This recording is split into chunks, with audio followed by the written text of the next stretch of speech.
Hi everyone, my name is Steph, this is the Novelty Corner and welcome back to my channel.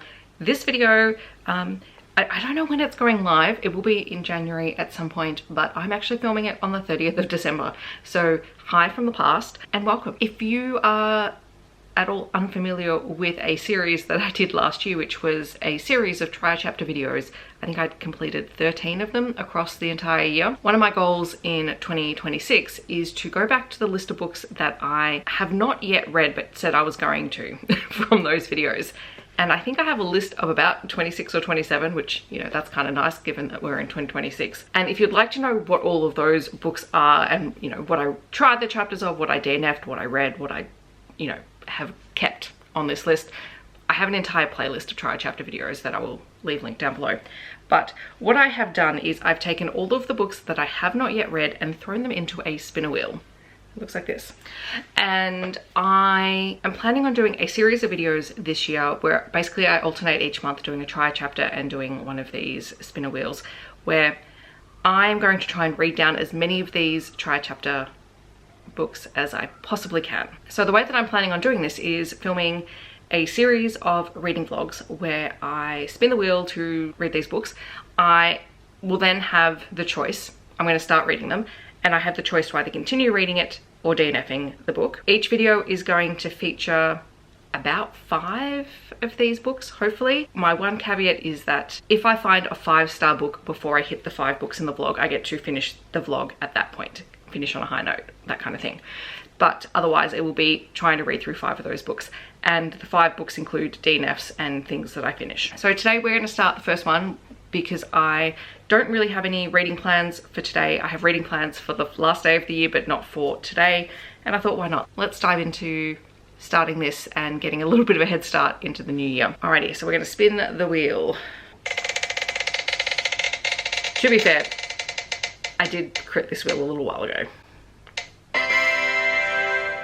Broken Laces by Elise Faber. Okay, we're starting on hockey romance. I went back to the start and read from chapter 1 and I've read 3 chapters and I'm really just not feeling Broken Laces, which seems like it's going to be a hockey team owner's daughter and the possibly captain of a team. And it's a crossover from one of Elise Faber's other series.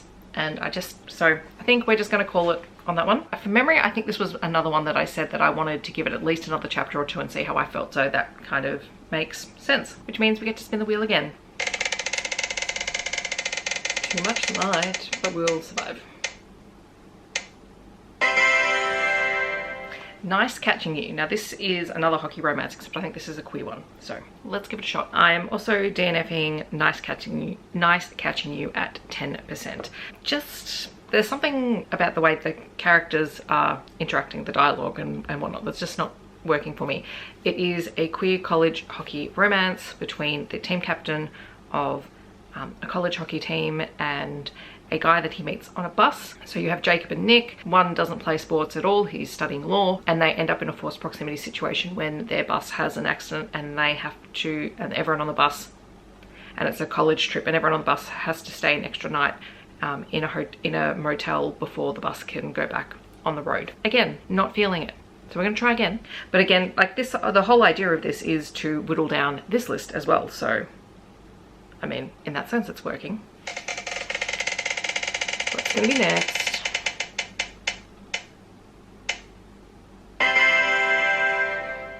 Power play. I'm getting all the hockey romances. Okie dokie. I think this is BP Gilmore. We are back with another DNF. I suspect this is going to be the theme of the video. Sorry, I knocked the camera. I'm DNFing Power Play, which in theory should be a book that I really would like to keep reading because it's a why choose hockey romance. We have 2 hockey players and the female character is the new chef for the team. And I've read a couple of chapters from each of the characters' perspectives. The 2 players are rivals, which automatically not my favorite thing. I don't mind the dynamics some of the time, but yeah, it's not working for me here. Also, after I read the chapters, I went back and read the synopsis, and my least favorite setup, which hasn't come up in the chapters yet, but because it's in the blurb, I know it's going to come up, is that our female character found her partner cheating on her. They opened a restaurant together, and so he's taken the restaurant out from underneath her. You guys know I hate the opening with a cheating trope and the partner taking everything. And while it hasn't opened the book, if it's significant enough to be in the blurb, it's going to be mentioned. And I don't have it in me to deal with the drama. I would rather read something else. So we're striking power play. It's so funny because I went back and had a closer look at the spinner wheel and my list of things that I still had left to read, because there's been books that I've slowly DNF'd throughout the rest of the year, and I realized I hadn't updated it. So it is updated now, so it will look slightly different from the first 3 spins because I did have to update it, but it's properly updated. Let's see what book 4 is going to be.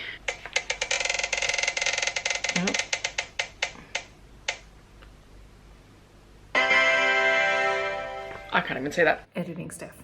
Just a heads up, I keep calling this book by the wrong title for this entire video. It's Reckless Refuge. I don't know why I typed it wrong, so then I read it wrong. Okay, Catherine Cowles. I can do Catherine Cowles. I might actually finish this one. Alrighty, so we had a success, a 4-star read. I kind of knew it would be because I don't think I've ever DNF'd to Catherine Cowles. Like, she has a formula, she sticks to it. I know exactly what I'm going to get, and the writing is pretty good. So this is the story of Shay, who is a caretaker on a private island, and the island's owners have just sold it to somebody new, so she's worried that she's about to lose her job. And then Brody comes to the island, and Brody is an artist. His medium is spray painting paintings. He's had a bit of bad luck. Some of his paintings were used in a series of murders. Obviously, he had nothing to do with it, but that's, you know, caused a bit of publicity and focus on him that he hasn't liked, so he wants to get the hell out of New York. And so he ends up on this small island on the other side of the country, and he meets Shay, and you know, she is very closed off. She doesn't let people get close to her, and we find out that when she was younger, her brother, who is clinically a psychopath, basically, killed her parents and nearly killed her, and he's been in prison. She has been hiding from him ever since she was 11. She was 11? He was 11. I can't remember. One of the two. Like he's a couple of years younger than she is. Shay and Brody are getting to know one another. He's happy to keep her there as caretaker. They strike up a friendship. They begin to share sort of their past and their histories with one another. And Shay finds out that her brother has been released from prison. I mean, all of Catherine Cowles' romantic suspense, it's always someone being targeted for murder. Like, that's just what you're gonna get. There might be a slight angle change because I had to change the battery. Anyway, essentially Shay is concerned about her brother finding out where she is. Then all of a sudden there are some murders that begin happening on a neighboring island, sort of the bigger island that has the shops and things that the smaller island is connected to, and they begin to suspect a copycat for the murders in New York, which were connected with Brody, and they're also still concerned about Shay's brother. There's also another subplot with a character who had asked Shay out and she had said no, and he became quite antagonistic towards her as a result of that. Hadn't quite picked who was responsible for what in this one. I will restate. I did pick one of the people that was one of the characters that was involved in the entire thing. There were a lot of characters who it could have been, but I did definitely pick up on at least one of them. It was a compelling romantic suspense read, very easy to read. So while I'm not going to necessarily read another book tonight, I am going to do the spin for the next book to read for this vlog.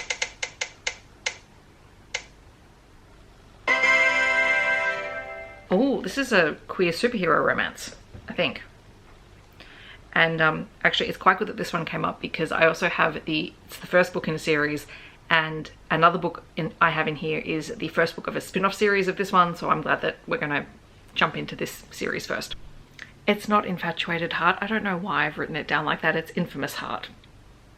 Because I'm looking for this thing on my Kindle and I can't find it. It's Infamous Heart. Can't take correct notes apparently. Alrighty, hello friends. I have finished Infamous Heart. It's about a 3.5-ish kind of read. It's a queer superhero story between Griffin, who is a graphic designer, artist slash graphic designer, who at the start of the book is fired from his job because he is at odds with the creative director of the magazine he works at. Specializes in positive stories about the superheroes that work within Vanguard City, which is where this takes place. Griffin is also part of a small friendship group that includes a superhero whose identity is not known to the rest of the group, except Griffin has worked out his identity and is keeping his secret, a paramedic, and the fourth one is, I can't remember what his job is. I think he works in a bar. And so they're Griffin's sort of touchstone. They have coffee and breakfast every morning at the same place, and they're friends with the cafe's owner, Chad. Just before Griffin loses his job, he meets Sebastian, who works for a rival publishing house. When he's fired, he goes there to see if he can get a job there, and finds out that they also cover superheroes. They like that he is taking creative risks with his designs. However, the boss of this new magazine is less interested in the happy stories about heroes and more about trying to find what's wrong with them. So there is a bit of an ethical dilemma in there for Griffin. As he gets to know Sebastian, they end up on a date. They really like one another. They end up sleeping with each other. And then Griffin finds out that Sebastian has superpowers and is questioning why he is not one of the known superheroes. As much as I enjoyed the writing style and the story and the characters, like I really liked both characters, the one thing that frustrated me a little bit with Griffin's character is that he is constantly pushing Sebastian into being a superhero.